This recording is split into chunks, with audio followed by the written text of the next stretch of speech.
It's time for the moment you've been waiting for. Da da da da da da da da. Da da da da da da da da da da da da da da da. Da da da da da da da. Da da da da da da da da da da da da da da. Da da da da da da da da. Da da da da da da da da da da da da. Di da di di da di di da da da da da da da da da da da da da da da da. Di da di li da di li di da. Di da di li di da di li da di li da di li da di li da di li da di da di da di di da. Preparing the montage. Hello there, this is Liam from the future. This is basically just a video of my reaction to the newest Deadpool and Wolverine trailer. I know some people are trying to stay away from spoilers as much as humanly possible, so this video will contain spoilers for the new trailer and like a full, almost minute-long clip from said trailer. So if you don't want to see things like that, please keep scrolling. As always, this is your spoiler warning. This is a spoiler zone. Or you can go over to YouTube, watch the trailer, then come back here and see my reaction, whatever suits you the most. Anyway, you guys have a nice day now. Oh my god. Sabretooth, ready to die! Wait! Time! You look ridiculous. People have waited decades for this fight. It's not gonna be easy. Baby knife, you shoot the double, you take him down. Side control, then full mount, and you ground and pound till he makes no sound because he's dead. Shut the fuck up. Oh my god. Okay, good luck. I'm a huge fan.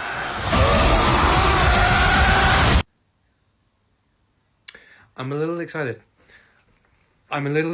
I could scream right now. Oh my god. This movie better be fucking good. This better be as good as I'm hoping it is. I do not want a repeat of the Batman vs Superman situation. I do not want a repeat of that. Marvel Jesus, you better pull this fucking movie off. Otherwise I will crucify you myself, so help me God. So today I wanted to talk about the Shadow of the Erdtree DLC for Elden Ring and this tweet which has everyone coming out of the fucking woodwork. I myself have been streaming the DLC over on Twitch. So far I've done 2 streams so far and I plan to do a whole lot more. And what I see from a lot of people, more specifically toxic Souls players, is saying that the DLC is too hard to be fun, which I completely disagree with. Now, is the DLC hard? Absolutely. For anyone who's watched my streams, you would know that I've had trouble literally every single step of the way. And so far I've only beaten one boss, that being the Dancing Lion. And I spent 2 hours trying to beat Renella. And I got pretty close a number of times. But as I've gone through the game and I've died each single step of the way, I know why I died. Whether that be because I got greedy, because I didn't block, or I didn't dodge the attack, or I thought I could face tank it, or whatever. I have known each time why I have died and the errors I made. And every single step of the way, I feel like that's made me a better Souls player because it's forcing me to learn the attack patterns, to be more careful with the times that I attack, dodge, block, whatever. Oh yes, there is some bullshit, don't get me wrong on that. I feel like the best way to sum up the DLC would be firm but fair. In the sense of, yes, the DLC is really difficult, but here's the thing, From Software gives you the tools necessary to beat the DLC. For 2 years, the developers have seen us players break the game time after time after time again. Hell, we literally had a player called Let Me Solo who would just solo Melania for everyone. They have watched us break the game with our overpowered blood builds. They have seen us breeze through the whole game and label it as the easiest of all the Souls games. So instead of the player breaking the game is breaking the player. This DLC is meant to be a true test of our skills and knowledge based on playing Elden Ring and any other Souls game beforehand. Everything we have learned over the past 2 years of playing Elden Ring has led up to this moment. Although yes, the DLC is meant to push us to our limits, they still give us a helping hand, both for us and our summons. The DLC is extremely difficult and not for the faint of heart. I will never deny that. It is firm in the harshest of possible ways because of how the last 2 years of Elden Ring have gone, how we have broken the game constantly, how we have exploited mechanics, but it's fair in the sense of that it gives us the tools necessary to beat the DLC, but also shutting up the toxic Souls players who throw around the term get good. Because the only way to get good is to fail and learn from your mistakes. That is what the DLC is. Us players failing time and time again and then learning from those mistakes to become better players.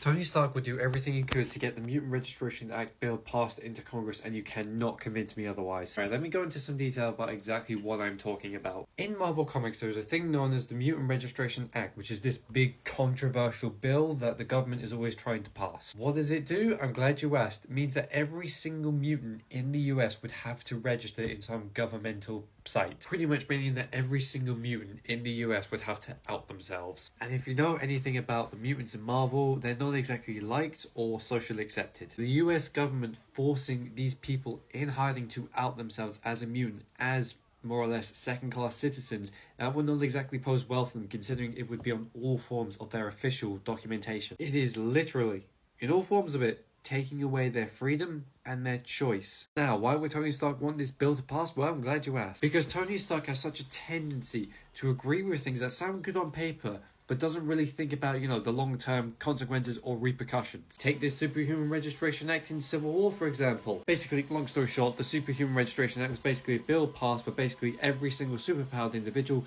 must surrender their names to the government. Now, much like the Mutant Bill, this sounds good on paper. If you're a mutant, for example, who has the power to spontaneously combust with the size of a nuclear bomb and then reconstitute yourself, yeah, I think the government might want to know where you are. If you're a telepath to any degree, yeah, I think the government might want to know the mental state you're in. If you're a mutant who has the power to take away another mutant's powers just by being in close proximity with them, then yeah, the government's definitely going to want to put you in a lab. On paper, for the most part, this sounds alright. However, as Magneto would constantly point out, this would eventually lead to camps. This is exactly how the bad guys of World War II started. History would quite literally be repeating itself, the only difference being that the bad guys of World War III would be American. And Tony would not think that far ahead. He would not think worst case scenario immediately, nor how it could snowball into a much bigger problem. It'd be one of those things that sounds good in the moment, and then 10 minutes later you're like, oh shit, I shouldn't have done that. Hindsight will come in and knock the clean fuck out of you. And yes, I think you try and justify this because of the acts of a few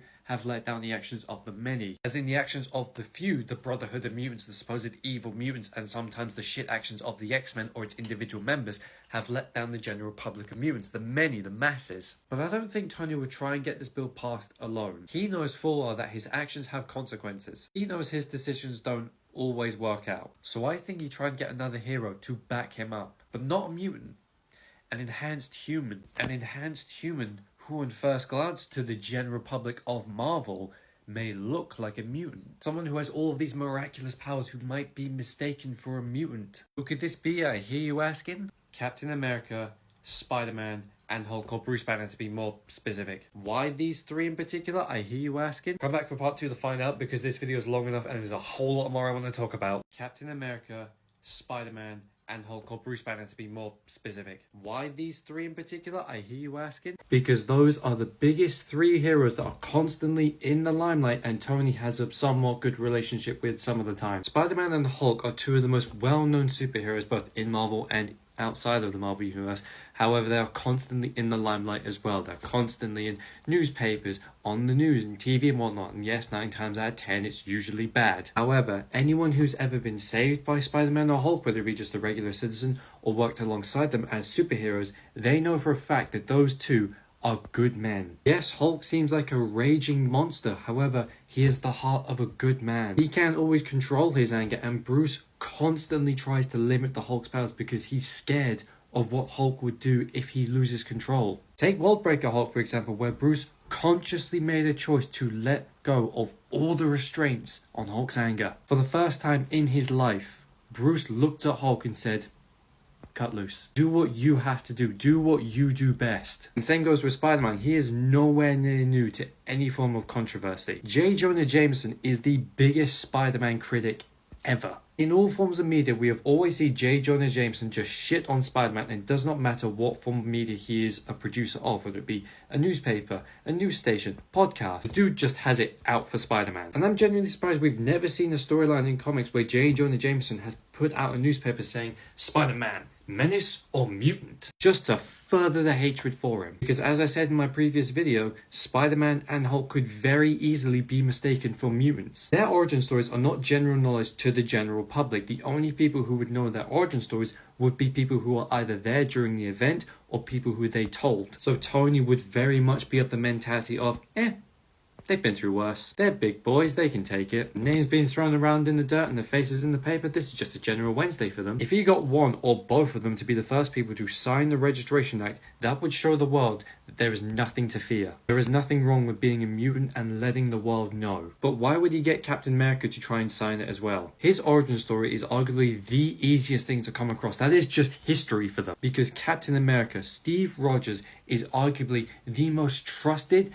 and looked up to superhero in America. The dude's outfit is the entire American flag. His shield is the American flag. He stands for what America could be. He fights for peace, justice, freedom, equality. The second he steps into a room, you just hear a bald eagle. Imagine having someone like that back you up. It'd be like your big comic book TikTokers on this app were backing me up. King Lion, Sir Superhero, Nicole Clayton, Straw Hat Goofy, Panda Red. Imagine having all of those people come to this video and then double down on my point along with agreeing with it. See, I don't expect that to happen, I'm just using that as an example. Steve agreeing with Tony and then doubling down by being the first person to sign that Registration Act would show the world that Tony's word has real meaning. And it would show the whole of America that Steve Rogers, Captain America, belongs to a group of minorities that they have all been rejecting, been making fun of, all of that stuff since day one. In that situation, everyone who supports Captain America would also inadvertently have been supporting mutants. And Tony would 100% be rewriting history. That super soldier serum just awakened his X gene. Steve Rogers wasn't selected for the rebirth program, he was a test subject, a guinea pig like so many other mutants. Now Cap would 100% refute this idea along with Spider-Man and Hulk. Everything that I've just brought up goes against everything that all three of them stand up for and fight for.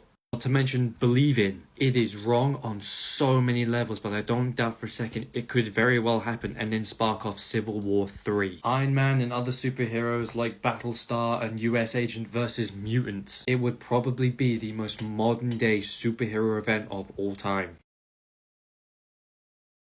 So this is going to be another one of those question ideas where I'm talking about a very niche point and I want to know what people's answers are. I know I've said this a number of times, but this might be the nichest one. What is your preferred look for a lightsaber tip? Pointed or round? Now I know it doesn't remotely matter in terms of like the functionality of a lightsaber whether the tip is pointed or round because they'll all cut through pretty much everything, with like one exception being Beskar and then the material that Chimera used in Acolyte. I can't remember the name of it for the love of God, but other Star Wars nerds please remind me because I'm talking strictly appearances. Personally, I prefer pointed because it looks more threatening. Because the lightsaber is meant to be an intimidating and threatening weapon. Yes, it's used by the Peacekeepers, the Jedi, and yes, it's used by the Sith alike. So it doesn't really make sense as to why it would be threatening for a Jedi. But you gotta remember, they're essentially like the police of the galaxy. Like the Jedi are essentially the definition of fuck around and find out in Star Wars. You fuck around in the galaxy, you're gonna find out what these glow sticks are gonna do to your non-indestructible body. And if literally every main Star Wars film has taught us anything, it's never good. But anyway, let me know in the comments, do you prefer your tips to be pointed or rounded? That's not how I meant that to come out. Right, today I want to talk about a topic that has been discussed to no end. However, I want to add my little opinion into it as well. And it's a question that's pretty much been asked since day one. How would you bring Doctor Doom into the MCU? Now, for context sake, Doom is one of my favourite villains and comic book characters of all fucking time. Like, just look at this man. Look at this man, he's just fucking cool. There's no two ways about it. He's just cool. Right, enough of me fanboying, back to the video. And yes, I'm fully aware we're getting a Fantastic Four film. I just want to put my own 2 pence into this topic. Now, with the 2 live action versions we've got of Doom, neither of them have been perfect. This one was good. I enjoyed my time with it. I like this one. I like this Doom, but it's not perfect Doom. As far as this one, let's just forget we ever called this person Doctor Doom. Let's just forget this one entirely and we'll call him like the Green Elemental now or some shit. And this was a good outfit. You cannot convince me otherwise. This was a good outfit. And as I said, neither of those 2 films have had a good representation of Doom as a character and who he is. Here is the simplest way I think you could bring Doom into the MCU. You simply say he was always there. As in, like the Mandarin, he was always there in the background. He was there in the background and lived through key moments of the MCU's timeline. And what was the first key moment that he lived through and saw firsthand? Not that he saw it on the news, not he saw the events through a screen. No, he lived through it and saw it with his own eyes. Sokovia. Sokovia was the first time where Victor Von Doom lived through the events that were directly caused by the actions of superheroes. He was there in the city when Ultron lifted up the city. And then from there, he was placed into emergency housing in the US. Why the US? because it was directly a USA member's fault who was responsible for all of the events that happened in Sokovia. Tony Stark, Iron Man, directly caused this. And I don't doubt for a second that the US would have directly made him cough up some way to help the people who survived this. We'll get them into emergency housing in the US, Stark Industries will pay for it, I got all the money, we can get this sorted, don't worry about it. And that's what gives Doom the inspiration for his armor, the Iron Man suit. He's modeling his own version of his suit to Iron Man, which is why it kind of operates the same as well. From there, Doom would later become a sorcerer. How would he do that? Easy. The US housing system, not what it appears to be. Victor Von Doom reaches his lowest point in that housing system while also Iron Man is causing a civil war amongst superheroes. Tony cannot physically visit every single emergency housing house and say, that's not the code, that's not the code, that's not the code, and then fix all of it. However, that does not stop Doom keeping tabs on Tony. Later finding out that Sokovia was 100% Tony's fault and then finds the sorcerers. And from there he masters the art of science and sorcery. You write the show or the movie from a victim's point of view, someone who lost everything as a direct result of superheroes and arrogance. You write them trying to claw themselves out of a pit, out of everything they lost, the sadness, the sorrow, everything that follows after losing everything you loved and cared for.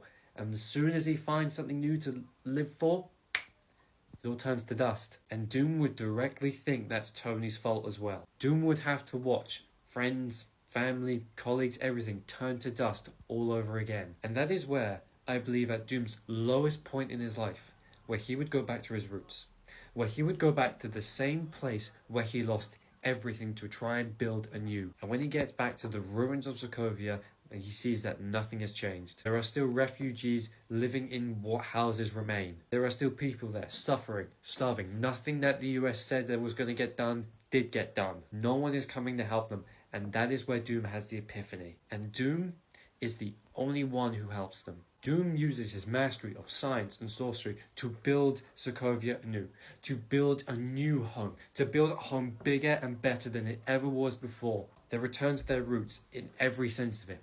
They make a new Sokovia, they make a new home for them, bigger and better than it ever was before, where you could add a bit of lore saying that the USSR invaded said country and then renamed it Sokovia. Victor Von Doom brings everyone together. He brings everyone together and they all work together in harmony and unison and make a mockery of what the US has become because they idolized the Iron Man. They idolized a genius billionaire playboy philanthropist who was kidnapped and had to fight his way out. And with what scraps they have left, they build Doom that armor. They build Doom his own version of the armor, their hero's armor, the hero that came and saved them. Because Doom to them is their hero like Iron Man is to the US. But from the outside countries looking in, Doom looks no better than a tyrant, mocking what so much of the world loves and idolizes, using the citizens as slaves as they build him a castle for him to stand up tall in. And that shows Doom that he needs to conquer the world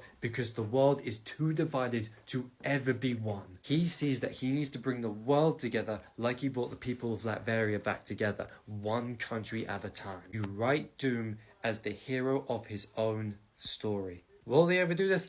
Fuck no, but since TikTok took away my 3-minute feature, I'm making it everyone's problem. I should have really split this video up into 2 parts, but I don't care. Do you guys want to hear my biggest superhero suit hot takes? No? Fuck you, I'm doing it anyway. I know I spoke about this one a couple days ago, but this is a good suit. You cannot convince me this was not a good suit. The hood, the gold things that are meant to hold his jacket together, the mask, completely comic accurate. The trench coat, very modern day approach. I like it. It's got style. It's got characteristics. Would it have been way more dramatic with the cape? Yes. Would it have made sense for the movie? No. What's the next best thing after a long flowing cape? A long flowing trench coat. And Victor pulls this shit the fuck off, alright? This is a good suit. This is the only good superhero suit in the Flash movie. The only good one. Do all the villains look incredible in the movie? Of course they do. As for the heroes? No. Both Flash suits are meh at best. Batman's suit is obviously a modern day version of the classic Michael Keaton Batsuit, but it's just, It's just one color. The only thing that pops is the one spot of yellow. It needs more color variation of it. And yes, I know that's kind of counterintuitive considering the fact he's Batman. Like, all they had to do was put some lighter gray in there, maybe a little bit brighter silver, bits and bobs like that, and it adds so much more to a suit. This is the only good one. You got some texture variations, the colors pop, it's really good. And as I stated, Zod looks incredible. I know a lot of people don't like the space armored warrior suit like this one, but think about the lore for like 2 seconds and it makes so much sense of why he wears this for 90% of Man of Steel. This is a warrior's outfit. This is meant to help him and aid him and protect him in a fight. Remember, until Clark came to Earth, no Kryptonian knew that they were going to be able to do the stuff that Superman can do. As much as I love Spawn and I will sing the praises of Spawn, this suit had good potential, but the execution was poor. Yes, I'm fully aware that some of this is down to the time the movie was made and the technology and the effects that were available. Like, the idea was there, just needs a bit fixing up. Whenever it comes to Spawn suits, the cape should always be on. The spikes need to always be arranged. Chains and the color of the spikes and any other metals like that, bright silver. If you're going to put some red in there as well to make the colors pop and a bit more noticeable in that, then it's got to be bright. It's got to be like a blood crimson red. I probably have a few more hot takes here and there, but those are the ones off the top of my head. I want to sit down with you guys and talk to you about this poll that I saw someone make to YouTube. Now, as you can clearly see, it's one of those who would win fights against Homelander and Doomsday, and I chose Doomsday. Ignore the mug, I'm still drinking my morning coffee. Now, whenever I see a fight like this, whether it be a poll or a question or whatever, I always look at it from a comic nerd's point of view. I always base my answer based on the knowledge I know about these characters. Now, it shouldn't come as a surprise that I know more about Doomsday than Homelander, based on the fact that my whole page is mainly about like Marvel, DC, and Image Comics. Hell, The Death of Superman was the very first comic book I ever picked up and read as an adult. See, I have it right here. And I knocked everything down from my shelf. Fuck my life. Now, I never want to be that guy on TikTok who goes, actually, whenever there's a fictional fight like this, because at the end of the day, these fights are quite silly. The only time when I might do it is for the sake of the joke and when the fight is stupidly one-sided. Looking at all the people who chose Homelander,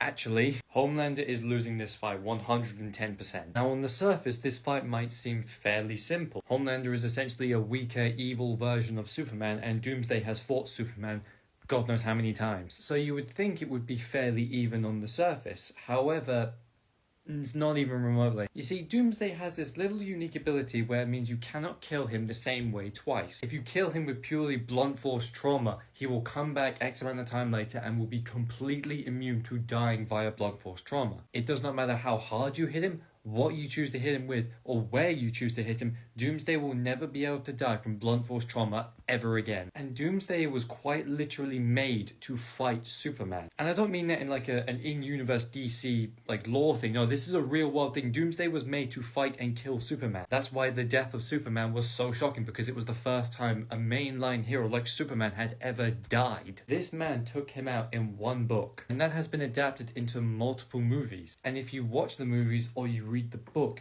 it clearly shows that Clark is fighting with every little thing he has. He is throwing everything he has at Doomsday with every single punch. And then Doomsday gets back up every single time, shaking off that punch, that attack like it was nothing, and hits Clark back twice as hard. Whatever Clark does, Doomsday matches, and vice versa. It is literally the definition of the unstoppable force meets the immovable object. Clark gets back up every single time because he wills it. He will not allow Doomsday to win. He will not let this unstoppable force win. Even if that means Clark will die in the process, he is willing to sacrifice his own life to take Doomsday out of the equation. Homelander does not have that in him. Fighting Doomsday is not a matter of how strong you are, of how fast you are, of how tough you are on the outside. It's how tough you are on the inside. How strong your will is. How far are you yourself willing to go to kill Doomsday? What would you yourself sacrifice? How much pain are you yourself willing to take in order to take him out? Homelander would not win this fight because he has never fought such an unrelenting force like Doomsday before. Doomsday has no weakness.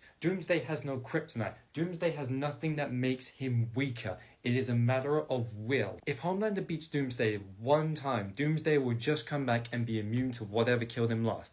Could Homelander really beat him a second time? Does Homelander have that determination? Does Homelander have that will to go through that nightmare again and again and again and again? And I'll say it straight up, he does not have that will. He does not have that determination. Doomsday is winning this fight 100%. I want to talk to you guys about how unbelievably lucky most Marvel universes are to have a friendly neighborhood Spider-Man. And I'm specifically talking about Peter. Specifically the fact that Peter is a good man with a good moral compass and a good sense of right and wrong. He is a friendly superhero. Because we've seen what happens when this good man goes dark. All fucking hell breaks loose. Take the black suit, for example. The dude was going down that Red Hood path in the sense of he was a good superhero. He was a kind-hearted soul, and then just life fucked him. Yes, I'm fully aware that Venom, the suit, made him do a lot of those things, but we got to remember as well, a lot of other times where Peter has willingly put this suit on and just fucked people up. For example, when Peter viciously beat Kingpin. For context sake, this happened during the Civil War event, and as we know, Peter sided with the Iron Man and his Hero Registration Act, where every hero would have to register under the government and reveal their identity. What ended up happening a short time after is that Peter renounced his loyalty with Tony, and then sometime after, Aunt May was shot. Now in actuality, Kingpin was the one who set out a hit for Peter, Spider-Man, but Aunt May was the one who ended up getting shot. Kingpin, at the time, was in prison, so Peter put on the black suit, went up to the prison, and just beat Kingpin up. And he didn't give a fuck. He wasn't punching him, he was slapping him. He beat this man black and blue and then threatened to kill him by drowning him in wet fluid. And keep in mind as well, he's still wearing the black suit like the bottoms, he's just like retracted the top half because there's no point in hiding his identity anymore, considering everyone knows, and to make it more of a fair fight. Just to prove to Kingpin and all the other inmates that Peter does not need the suit to beat up villains. He can do it in his underwear, for God's sake. Whether it be the black suit, the red and blue suit, or even wearing half a suit, Peter could kill every one of his rogues galleries along with every other crook in New York City if he really wanted to. Which perfectly leads me on to Superior Spider-Man. For context sake, this is Doc Ock's mind in Peter Parker's body. Doc Ock was dying, so he swapped minds with Peter. Peter's mind would go into Doc Ock's body, and Doc Ock's body would go into Peter's body. And Doc Ock's body and Peter ended up dying because of whatever he was dying from. However, a small piece of Peter still remained in Doc Ock's head, kind of like an ethereal ghost. Doc Ock was going to be a better Spider-Man. He was going to be the superior Spider-Man. However, during his first altercation with another villain, that being Scorpion,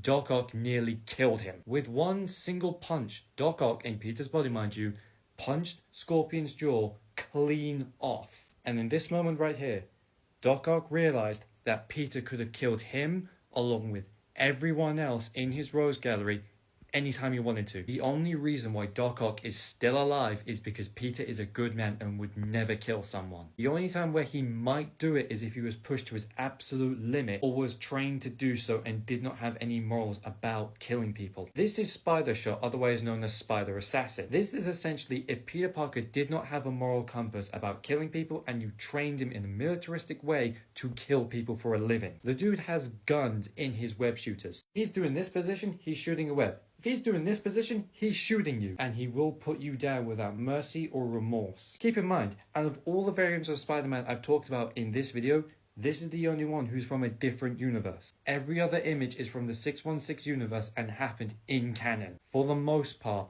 most Spider people are like Peter. They have a good moral compass, they have a good sense of right and wrong, no killing, things like that. So the multiverse is so unbelievably lucky that most Spider people are good people, because otherwise Spider-Man could very easily become a killer or essentially go down the Red Hood path. And I'm about ready to do it in full, my friend.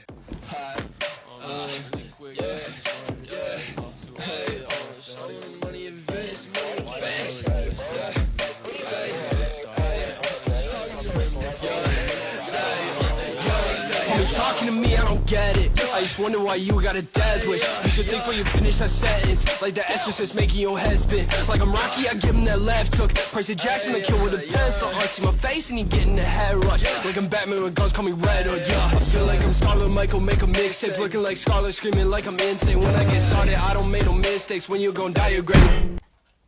So in this video, I'm going to be talking about the Agatha All Along trailer that dropped a couple days ago. If you haven't seen the trailer, I'd honestly highly recommend going to watch it because one, I'm going to be talking about it, and two, it's just a really good trailer. The one thing I really want to talk about is the really on-the-nose theory about this. And it all stems from this image right here. Now, for the most part, this image has nothing to do with what I want to talk about, aside from all of these. Now, for anyone who's an MCU fan, you would have seen the images of Wanda being associated with the Reality Stone and Loki almost becoming the Time Stone. I think that Agatha is going to be the Power Stone. So yeah, I told you it was a really on-the-nose theory. Now the reasonings for this are fairly simple. Reason number one, her colour scheme. The colour that Agatha is most associated with is purple, as you can tell by this image here. There is a purple hue over everything, which is pretty much perfect for the colour of the Power Stone, considering you can see like the black outlines of it. And secondly, Agatha wants power. If you've watched the trailer, you'll hear that Agatha says she wants to be this witch again, and that Wanda took all of the power she had. Not to mention, she wants to start her own witch coven. All of those things relate to gaining an ungodly amount of power. She wants her magic powers back. She wants to be this witch again. She wants to be the leader of a witch coven, meaning she would have to be more powerful than all the other witches. I'm really excited to see how this show's going to unfold.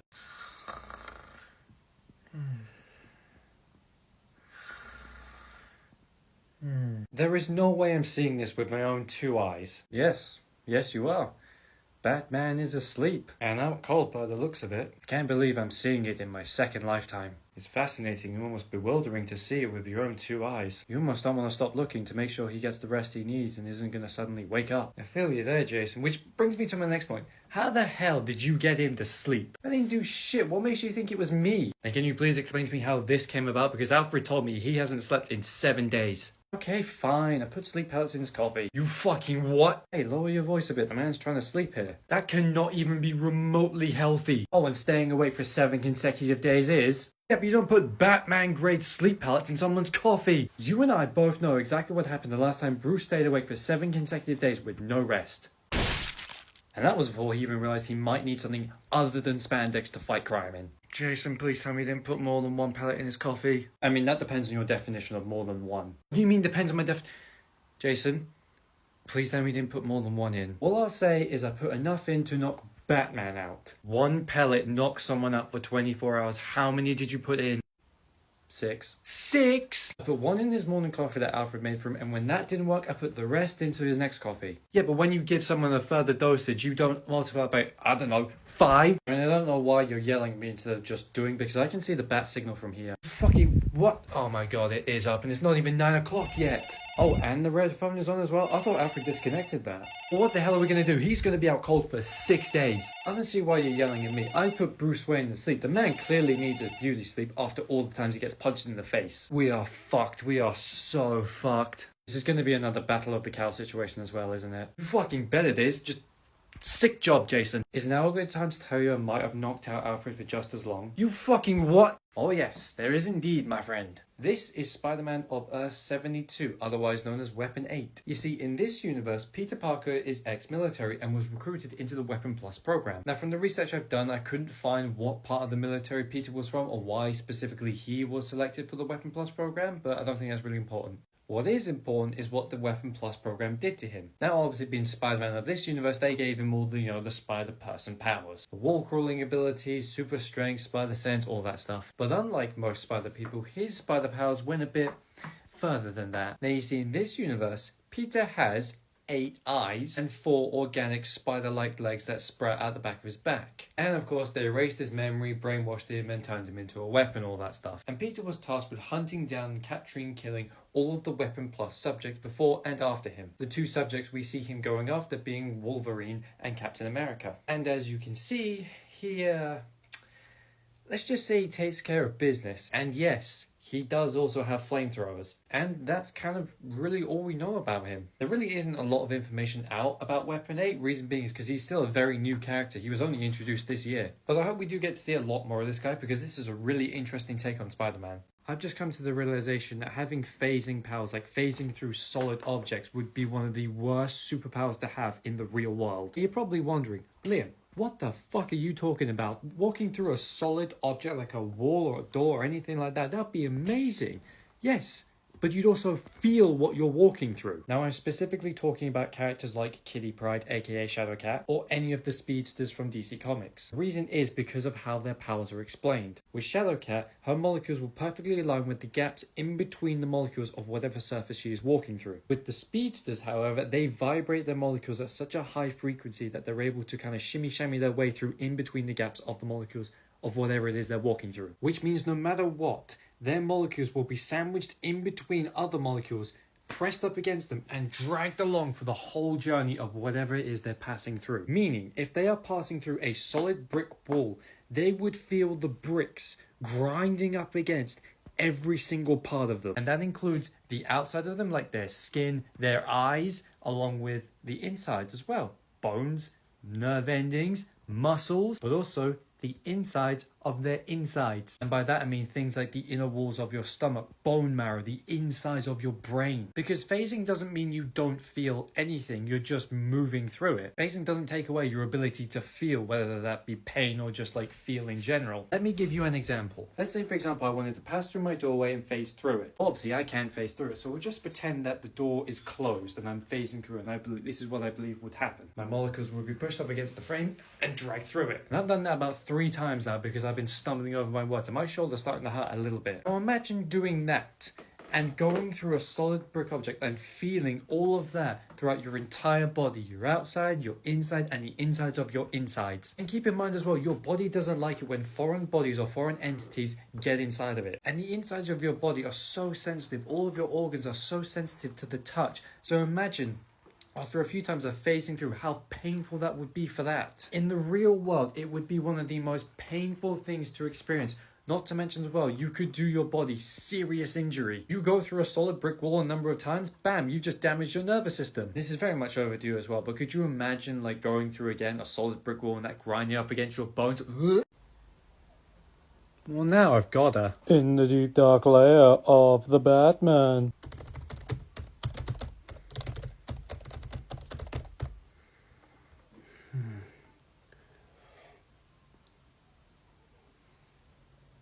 Why is the coffee always gone? So you are alive then. Jesus fuck! Good evening, Tim Drake. Who the fuck are you and how did you get in here? I go by many names. Morpheus, the Sandman, but most know me as Dream of the Endless. I don't know what fucking drugs Jason put in my coffee now, but I'm seeing shit. I can assure you that this is very much real. Certainly doesn't seem real. I mean, the Sandman's standing right before me. Indeed I am, and I'm merely here to observe, so please continue with your work. Yes, because that's just going to reassure me so much more. The Sandman is going to stand there while I sit down here and work. One question I would like answered though was, when was the last time you slept, young Tim Drake? Your connection to the dreaming has been weakened over these past few weeks. Sleep? What sleep? I don't need sleep. I need answers. It seems you've lost the ability of comprehensive thought. I must take matters into my own hands. What are you talking about? Sleep, young Tim Drake, and dream a peaceful night. Lie down. What are you doing? What are you doing? I apologize, young Tim Drake, but you cannot destroy yourself for the sake of another's dream. Later. See, Dream? I told you he wasn't dead. I should have known better not to bet against you, but I hate how right you are at the same time. So, this is happening, and I'm very much excited for it. Spider-Man Noir is one of my favourite Spider-Man to just look at, like the whole aesthetic of Spider-Man Noir. I fucking love it. And Nicolas Cage just absolutely killed it in Into the Spider-Verse. However, what I want to talk about today is what I kind of hope they do, but probably won't. And by that I mean I hope they kind of go down the darker routes of Spider-Man Noir. Not just in terms of like the aesthetics, like black and white, minimalistic colours and things like that, but also the tone. It should come as no surprise that I like dark and gritty characters, and I love it when we get characters who are more light-hearted and then they turn gritty. To give an example, the last Ronin storyline for the Teenage Mutant Ninja Turtles. Pretty much everything about the Turtles is light-hearted, it's very colourful, very energetic, and the last Ronin is anything but. And I really hope they kind of do that for Spider-Man Noir. They take him down more of the comic book route, but obviously they probably won't. They'll probably just adapt the Into the Spider-Verse version. Which, don't get me wrong, I'm not complaining about, but what a lot of people I think don't realise is how dark Spider-Man Noir actually is. Just to set the scene a little bit, Spider-Man Noir takes place in 1933 during the period of the Great Depression. It was the biggest and the quickest downfall in economics history. Thousands of people losing their jobs and living on the streets. Spider-Man Noir was no exception to that. Before Peter became Spider-Man Noir, he was living in Hooverville. For anyone who doesn't know what Hooverville was, essentially it was a village of homeless people that took up the whole of Central Park in New York City. Hooverville was the last place you ever wanted to go. You only go to Hooverville when you have nowhere else to go. Already that context there would show how dark and depressing this show could actually be. What you got to remember as well, there's mob bosses absolutely fucking everywhere. Obviously I'm talking about Spider-Man Noir for this bit, not actual human history fact. Pretty much every single one of Spider-Man Noir's villains is a mob boss. One of the exceptions being Vulture. In this, Vulture is a cannibal and was paid and told to go and kill Ben Parker by Norman Osborn, who he then 8, where Peter would later discover his mangled and half-eaten corpse. Just to show how much this affected Peter, his Spider-Man costume is made up of bits and pieces of Ben Parker's old World War I uniform. What you gotta remember as well is that 6 short years later, World War II would kick off. That is in his future. He doesn't know a second World War is coming. For us, that is history, that is fact, that has already happened. I'm not too sure where Spider-Man Noir currently is in comics, however, from what I know, World War II still hasn't happened for him. If I'm wrong, please correct me in the comments. But could you imagine if the show gradually took place between 1933 and 1939? Maybe it gets greenlit for 2 or 3 seasons and we see the gradual progression of events that led up to World War II and the shock that would transpire. Peter's life seems to get somewhat better as the seasons progress. He's putting away villains, he's cleaning up the streets, New York is becoming safer, and all of a sudden, war begins. Obviously, themes like that would have to be treated with the utmost respect. However, I think it could be really well done. Again, will they do this? Probably not, but it's still kind of fun to think about. In the deep dark lair of the Batman. Are you kidding me? I'm afraid not, Master Dick. Master Bruce has adopted yet another child. This is getting out of hand now. I very much agree, sir, but the decision is not mine to make. At this rate, the manor might as well be an orphanage. I prefer the term circus, with you boys running around constantly like untrained monkeys. You know, you saying that, I just realised I never really left the circus, did I? No, sir, you did not. You merely moved from one circus to this circus, the circus of unresolved childhood trauma. Tax and silly names included, of course. Oh, thanks for that, Al. Not a problem, sir. Which, don't forget, you have your therapy appointment with me at 3 today. Ah, fuck, is it Wednesday already? Yes, it is, sir. And that immediately tells me how much sleep you've been getting. Hey, I learned from the best. And here I thought I taught you your bedtime was at 9. Al, I'm not a child anymore. I can go to bed whenever I want. I remember you saying the same thing after your 11th birthday, sir. Please don't ever remind me of that again, Al. Very well then. Perhaps you remember the time just shortly after you turned 14, during your more rambunctious years. Don't even go there. Glad to see all of you boys finally grew out of those phases, especially Jason after what he tried to use the Bat computer for. Oh god, right, before I die of embarrassment, who is this kid that Bruce adopted? Is it a Themyscirian this time to kind of balance out the testosterone? No, but that would be nice, especially to finally have a granddaughter to spoil. But this child does possess abilities. Please don't tell me another member of the JLA has died and then Bruce has adopted their son without consoling, I don't know, the mother. Thankfully not to everything you have said, however, that does not make that statement any less unsettlingly accurate. I know, that's my point. Anyway, the boy should be here by now if my morals of being on time have finally made it through to one of you. He should be waiting outside the door.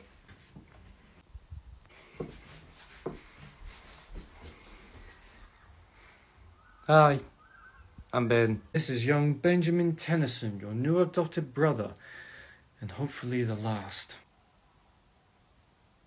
How old are you? 10. Fuck, he's at it again. Language, sir! So not too long ago, I posted a video talking about how I would bring Doctor Doom into the MCU. And that got me thinking about another famous Fantastic Four villain and how they could be brought into the MCU as well. And again, I am fully aware that we're getting a Fantastic Four film. I just want to put my own 2 pence into this topic again. How would you bring Galactus, Devourer of Worlds, into the MCU? Here is the simplest way I would do it. Much like Doom and the Mandarin, you say that he was always there, however, he wasn't well known yet. Yes, don't get me wrong, he was very much feared by everyone who knew of Galactus, however, he wasn't known by every single species yet. Now, the main trouble I see a lot of people talking about when trying to talk about Galactus and bringing him into a live action film is 1, his design, his size, and his power. How do you juggle all of that without introducing something prior to explain this? Well, you see, the MCU's already done the hard bit for us. You say that Galactus is a Celestial. He was the Celestial made to hold and create cosmic power. That already explains his power, his size, and a little bit of his design. But how do you explain the rest of it? Why does Galactus look so different to the other Celestials,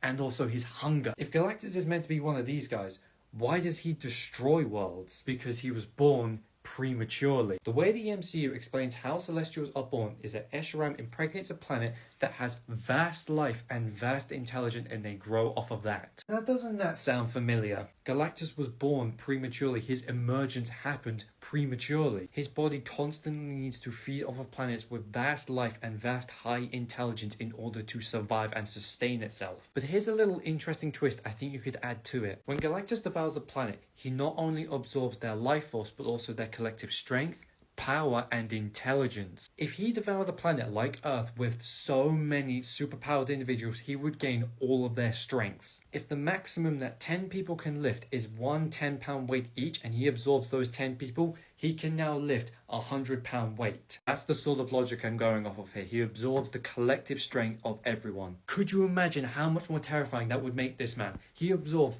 everything of value from a planet: life, strength, intelligence, knowledge. With every planet Galactus consumes, he is growing in strength, power, and knowledge, while also subsiding his hunger. That being one of the reasons why the Watchers swear to only observe, never to intervene, because otherwise that means Galactus could very well find them. Could you imagine if Galactus found them and consumed their planet, absorbing their power, their strength, their knowledge? The universe would be fucked. This would also explain Galactus' spaceship as well, and why that's so highly advanced. It was made with the knowledge that Galactus consumed from so many planets. Different materials that Galactus salvaged off of the planets he consumed, or before or during the process of consuming them. Perhaps even from nearby asteroids or moons or something along those lines. How do you explain his costume as well? Galactus being born prematurely kind of explains why he would look very much different to all the Celestials who had proper cooking time. Why does he look like this? One word: nowhere. Nowhere was the first life Galactus ever took. After his premature emergence, he used his cosmic power to kill Nowhere and siphon off his life force. He took bits and pieces of Nowhere's body and grafted it to his own body in order to stabilize himself. I firmly believe that a premature born Celestial would not have 100% control over the immense power they wield. And Galactus knew this. He knew for a fact if he did not control his power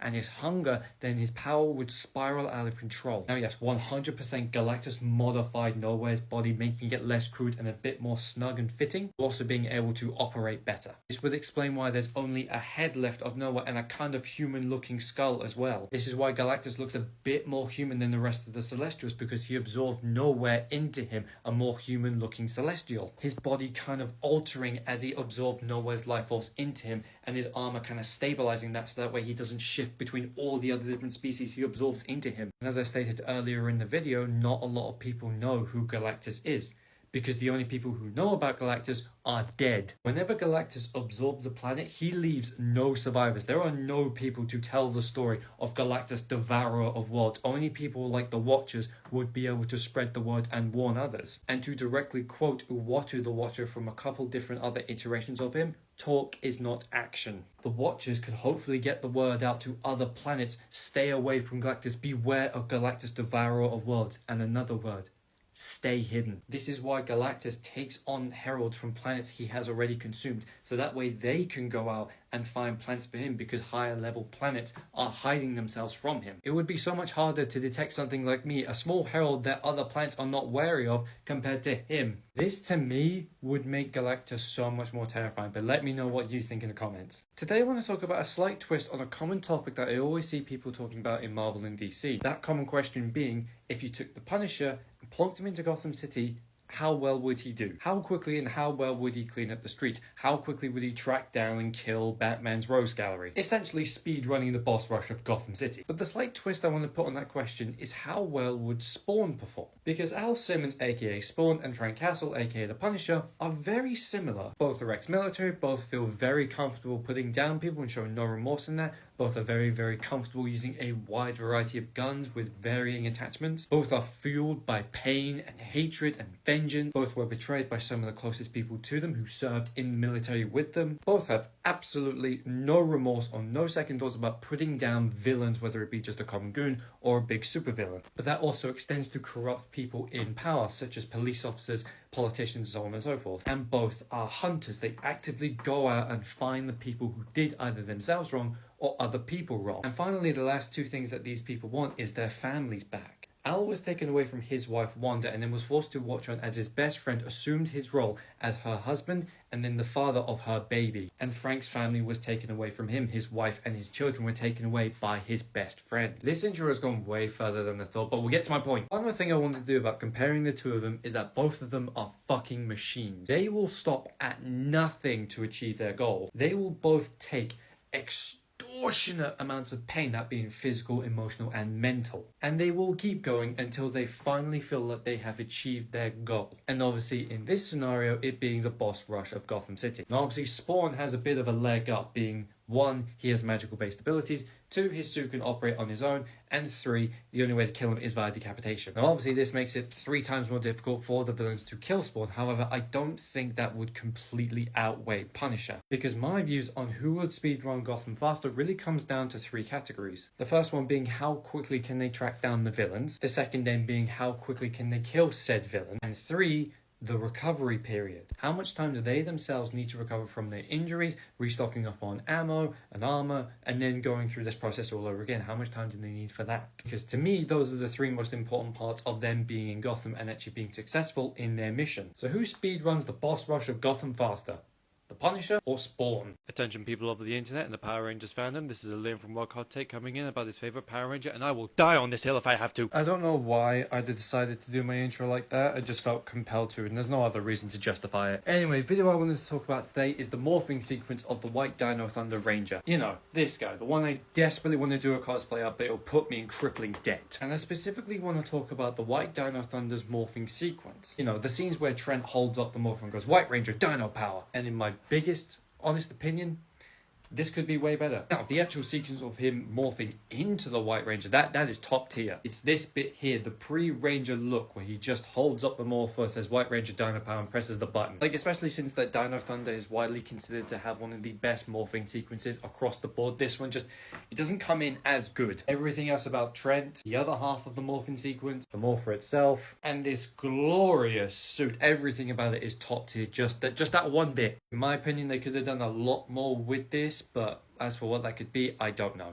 Anyway, tell me your Power Ranger hot takes in the comments. So as we know, the Acolyte show finished not too long ago, and everyone and their mother has mixed reviews on how great this show actually was. And as a Star Wars nerd who watched the show from beginning to end every week without fail, I'm in that category as well. And in my honest opinion, I'd probably give this show maybe a 6 or a 7 out of 10. Now whether you love or hate the Acolyte or you're anywhere in between that, you've got to admit that this show did some things right. Now yes, there were a few bits here and there that were kind of flaky or towards the weaker end of the spectrum, but it had really strong points as well. The visuals for one were great. I thoroughly enjoyed my time being in the High Republic era, seeing all of the Jedi's robes from that time period, all the different ships, the sabers, all the different effects and how the Jedi conduct themselves as opposed to in the prequels. It truly shows you how much can change in 100 years. Not to mention all the different things we got the pleasure of seeing. For example, some of the best lightsaber duels in history. And not just solely the fights we got between Sol and Chimera, but also Chimera versus all of the other Jedi.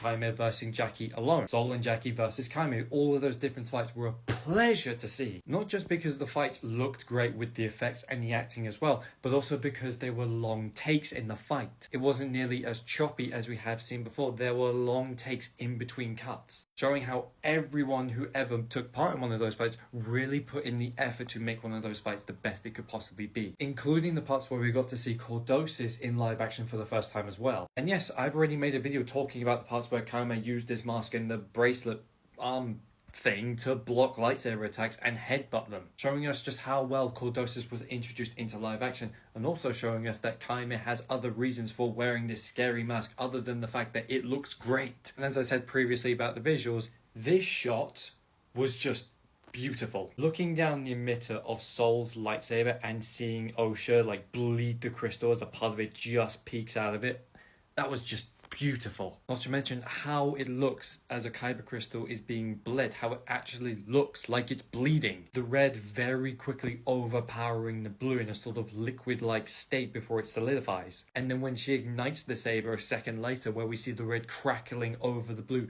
consuming it and burning it away almost. And of course I cannot talk about all of those things without mentioning Darth Plagueis. I will stand by this statement. Not a soul watching this show would ever think that he was going to show up. I cannot tell you how many theories I was coming up with when I was talking about this to my girlfriend. How I very quickly went down the rabbit hole of coming up with theories of how Plagueis was there in the shadows all along, how he was watching Chimera and May train, how he discovered how May was born and her sister Osha, and how that birthed the idea of him creating Anakin. I was hyperfixated on Darth Plagueis so hard after this. And finally, this show gave me my favourite Jedi and possibly the best written character of Star Wars in a long time. Let it be said that Jedi Master Sol is one of the best written Star Wars characters I've seen in a long time, and his performance by Lee Jong Jae, fucking amazing. He is now my favorite Jedi of all time, and I will die on that hill. If I ever get my hands on another lightsaber, and I will, it is going to be this man's. I think one of the funniest things about that is that my girlfriend's favorite Jedi so far is Qui-Gon Jinn, and Lee Jung-jae's performance of Master Sol was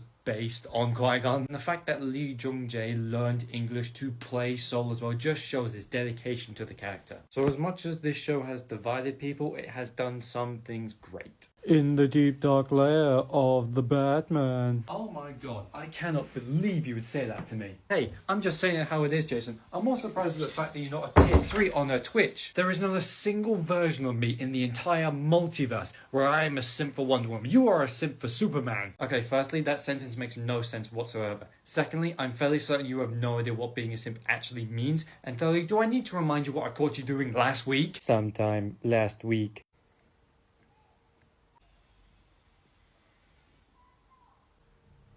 I wonder what you think of a tattoo. Okay, firstly, I've never heard of Pinterest in my life. And secondly, when was the last time we all heard this line? Earlier.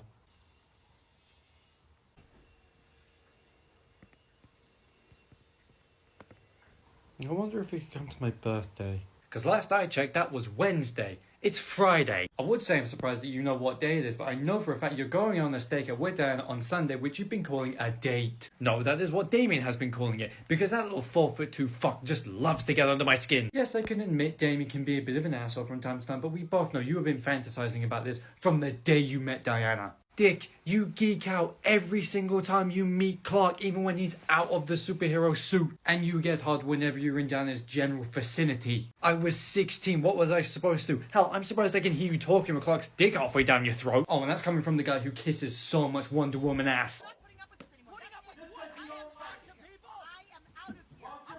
You started the Wonder Woman Superman argument again, didn't you? I regret nothing.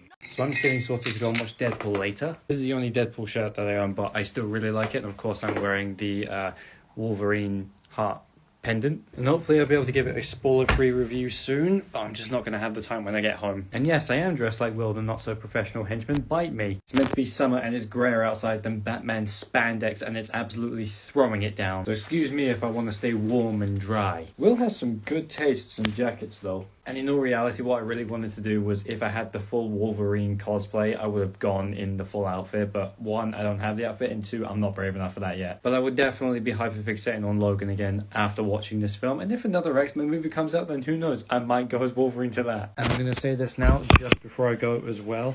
Anyone who does put in spoilers into this video, your comment is immediately getting removed. I do not want any spoilers in this video at all. Anyway, I hope you guys enjoyed the film, and I will talk to you at some point after it. I fucking hate this new trend on TikTok. You know, the one that goes, let's be financially responsible. Because although I push my content away from using TikTok sounds, I'm just looking at my room and I could very well do like 12 videos of that shit. Like, let's be financially responsible as I show you my 5 different masks, helmets and cowls. Not to mention the amount of shit that is in my wish lists and baskets. I'm trying my absolute best to be financially responsible, but the amount of cool shit that I would like, and I see people on this fucking app, I'm gonna lose my goddamn mind. Hopefully I'll be able to give it a spoiler-free review soon, but I'm just not going to have the time when I get... So, holy fucking shit, was that a good film. This is Liam 2 days after watching Deadpool and Wolverine, for reference sake. And I just have to say, fuck me sideways, I enjoyed that film from beginning to end, without question. I posted this tweet earlier as well, basically agreeing with iShowSpeed, because I will stand by this statement.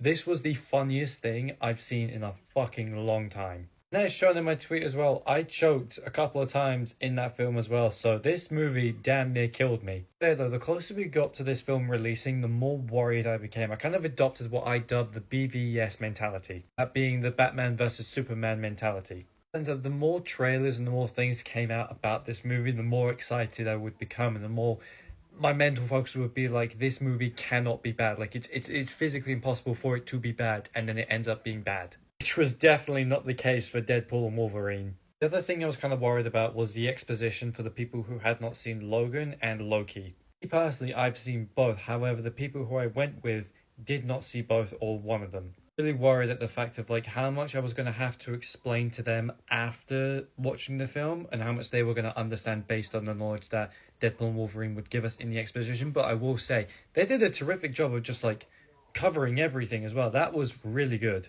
Costumes, the acting, the directing, the settings, everything was all fucking on point. Music choice was just perfect as well. Jokes were next level as well. The only other thing that kind of worried me a little bit about watching Deadpool and Wolverine was seeing an 80% tomato score. Because from what I remember, the first Deadpool had like, what was it, 85%? Obviously seeing this before actually watching the film and having my own opinions about it really kind of worried me. However, after watching it and after seeing this, all my worries were put to rest. The reason why this is so low is because Deadpool and Wolverine is the third movie in a trilogy, meaning you'd kind of have to watch Deadpool 1 and 2 to kind of understand the whole Deadpool sort of backstory and, you know, the things that came before this movie. Who Vanessa is, who Blind Al is, Colossus, Negasonic Teenage Warhead, Sugar Bear, Delpendo. You know what I mean? Like, all the people that mean the most to Deadpool, why he's trying so hard to save them. Rate the movie, I'd probably give it 9.5. Why would I give it 9.5 instead of 10 out of 10? It's only because of one thing that I will talk about in a spoiler review for it. However, that is not going to come until much later in the future. I'll give it, 3 or 4 weeks, so that way all the hype around it can calm down, and that way people can actually have, a pretty good chance to go and actually watch the film. Anyway, let me know what you guys thought of the film as well, and leave it in the comments. But again, no spoilers. I may have never watched anything relating to Naruto, and frankly I don't care about anything relating to Naruto. However, you cannot deny that this looks cool. I haven't seen what Donnie and Leo look like, but look at Michelangelo. He pulls that mask the hell off. And I will objectively love Raphael's look because 1, I'm biased, and 2, he's my favourite turtle. So of course I'm gonna stand up for my boy in red. And hell, even if you change up the colour palette a little bit and change the symbols as well, this could very well be a really cool design for if the turtles were foot ninjas. If Shredder was the one who trained the turtles instead. Just saying that out loud, I have just realised how cool of a concept that actually is. Splinter having a one-man crusade trying to save New York while he fights against the turtles. Just seeing the dynamic between Splinter, who never raised the turtles, against the quote-unquote evil turtles. Someone needs to do that. Someone needs to do this. I don't know who owns the rights to the turtles, however someone message them in the comments or tag them in the comments because someone needs to make that. So a couple days ago I was talking about the Acolyte and how that ended and how that gave us my favourite Jedi of all time, that being Master Soul. Now for those of you who don't know, my favourite Sith of all time is Darth Maul. If you couldn't tell already by this elegant weapon for a more civilized era. And you can probably tell where this video is going, however this still got me thinking, to everyone's surprise. Who would win in a lightsaber duel? Jedi Master Soul or Darth Maul? Now here's the thing, I think that Soul would win by a smidgen, by a tad, a kernel. He would just barely win. Now let me explain why. Now Soul is a very strong duelist, as we saw in the Acolyte. He's a very wise Jedi, he's a very well regarded Jedi. However, he's also very emotional. We saw how Soul reacted when the other Jedi was slaughtered by Kaime, and his reaction when Kaime killed Jackie. Not to mention how Kaime was poking the bear the whole time, constantly reminding him of the things he hid from Osha. The half-truths, the full-blown lies. And he did exactly what Kaime was looking for, a reaction. He got emotional, he got angry. You could see it in the fist fight between Soul and Kaime. And Maul would be able to notice this weakness. He would be able to feel Soul's emotions during the duel. And he would exploit them, trying to pick apart Soul's psyche. What is that thing at the back of his head that's gnawing at him? Now, I don't think that Maul would be able to exactly pinpoint what it is that Soul is hiding and why he's so emotional about it, but he would get damn near close. And this is what causes Maul's downfall and why Soul would just barely be able to beat him. Because Maul is arrogant. We have seen it time and time again. Whenever Maul fights someone and we think he's going to win, he gets arrogant at the last minute, allowing his opponent to clench the victory. For example, the fight between Maul and Obi-Wan in The Phantom Menace, and between him and Ahsoka at the end of Season 7 of The Clone Wars. However, in both instances, Maul got arrogant. When Obi-Wan was hanging from the reactor, Maul taunts at him, slashing his lightsaber at the rim of it, allowing his guard to drop. And the same thing happens with Ahsoka. However, he is more so trying to unsettle her, unbalance her, which is what causes his downfall. He is the one in the end who lets his guard down. His mind, for all intents and purposes, is distracted. Unlike the fight between him and Pre Vizsla, his mind is not 100% focused on the fight. When Maul fights Pre Vizsla, his mouth is shut. He is not trying to lessen the guard down of Pre Vizsla. He just wants to beat him. And he is focused on that. He is focused on his hatred for Pre Vizsla, and that allows him to win the fight. But seeing how easily Master Soul gets emotional, Maul would take advantage of that. Think about kind of the fight between Obi-Wan and Maul at the end of Rebels, where Maul tries and picks apart that one thing at the back of Obi-Wan's mind to get him emotional, to win the fight, and at the end, it's Master Soul who wins. He sees Maul dropping his guard and becoming just that little bit more careless, allowing Soul to end the conflict just when Maul thinks he has Master Soul in the bag. But it is just barely a victory, because the move Soul takes against Maul in order to defeat him is very risky. He could very well end up dying and Maul could win. However, I think it just tips in his favour ever so slightly. Okay, so I did not expect to wake up to this a few days ago. First things first, this logo is on fucking point. For reference sake, green is my favourite colour, so I love this logo. And secondly, remember how I made a video a few weeks ago now, basically talking about how I would bring Doctor Doom into the MCU, and I said kind of tie him to Iron Man a little bit, which is why he is so hellbent on dominating and conquering and ruling the world, why his armor kind of looks the same. Yeah, I didn't expect them to one-up me and make Doctor Doom Iron Man. Never in a million years would I have ever guessed that this was the road they were going to go down. Now with this reveal, I've kind of seen the internet kind of split in two around this. The one side being very excited, all here for it, and the other side not wanting this and not really excited for it at all. I'm kind of unsure about how I feel, because one, I'm very much excited to see Robert Downey Jr. and Doctor Doom. However, I'm very much like on the fence about it, because I'm unsure about how to wrap my head around the fact that, you know, for the past 10 years, we've seen Robert Downey Jr. play Iron Man, and he's like solidified his role and his position in the MCU as Iron Man, and that's how I see him. Suddenly, you know, playing Doctor Doom, such a different character. It's getting myself out of the mindset of Robert Downey Jr. is Iron Man now to Robert Downey Jr. is Doctor Doom. Which I've got no problems with the casting, by the way. And I can hear people asking me now, if you had your absolute dream cast as Doctor Doom, who would it be? And my answer always has been and probably will be, I don't know. And the issue is there because of what I dubbed the masked villain theory. Take characters like Doctor Doom, Darth Vader, and Bane from The Dark Knight Rises, for example. Each character has a very big portion of their face or their entire head covered that they need to visually express themselves. With Doom and Bane, the only thing you can see really is their eyes. And Vader has his entire head covered at the best of times. Meaning there's three things that the actor needs to nail in order to nail that performance. The first one being their physical presence. How well do they intimidate everyone else on set? When they walk into a room, how quickly does everyone shit themselves? And the second thing perfectly lines up with that. They need to intimidate everyone with their voice and match their physical presence. Because as a villain, if you look tough, you've got to talk tough. You could be the scariest, biggest, baddest motherfucker around town, but if you have a voice like, oh, yes, man, then no one is going to take you seriously. Last thing being your facial dexterity with what is visible. Does that look in your eyes or the way your mouth moves while you talk match everything else? Because if it doesn't, then you've lost the performance. If any one of those things is lacking, then you risk ruining the whole performance. It has to be matched beat for beat without missing a beat. And that's where the trouble of casting people to play master villains comes into play. Because I don't know an actor that could do all of that the whole time. Because most actors might have one or two of those things. However, if they have the third thing lacking, then, you know, you might need to get another actor to say dub in lines. Which there's nothing wrong with, don't get me wrong. However, if it's a character like Doom where we're probably going to see him with the mask off, I want the voice of the actor to match the actor behind the mask. I prefer it not to be like a James Earl Jones situation where we have another actor dubbing in the lines. However, at the same time, I don't have anything wrong with that happening at all.